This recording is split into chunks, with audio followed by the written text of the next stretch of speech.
টেবিলে সাজানো 10টি আগ্নেয়াস্ত্র ও 52 রাউন্ড গুলি রয়েছে নগদ অর্থ ও মোবাইল ফোন, যা কক্সবাজারের চকরিয়া কোরালখালী থেকে উদ্ধার করেছে র্যাব। সংস্থাটি জানায়, কক্সবাজারের চকরিয়ার চিংড়ি জোনে সম্প্রতি সন্ত্রাসীদের তাণ্ডব ও লুটপাটে তৎপরতা বেড়ে যায়।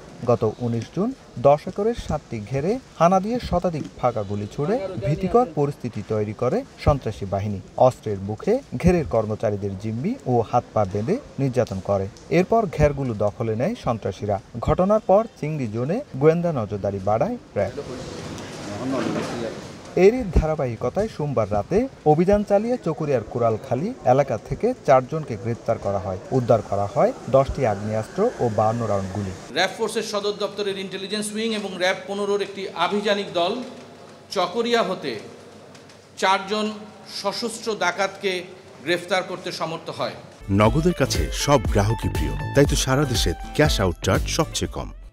মঙ্গলবার দুপুরে সংবাদ সম্মেলনে র্যাব জানায়, চকরিয়ার বেলাল, কামাল ও মালেক 3 সহোদর মিলে গড়ে তুলেছে বেলাল বাহিনী। বাহিনীর সদস্য সংখ্যা 20 জনের বেশি। তাদের নেতৃত্বে চকরিয়ায় চলে মাছের ঘের দখল, লুটতরাজ, অপহরণ সহ নানা অপরাধ।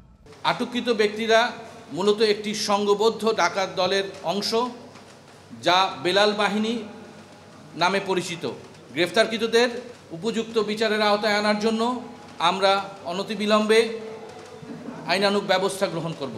গ্রেপ্তার বেলালের বিরুদ্ধে 9টি, কামালের বিরুদ্ধে 6টি, মালেকের বিরুদ্ধে 3টি ও নুরুল আমিনের বিরুদ্ধে 1টি মামলা রয়েছে।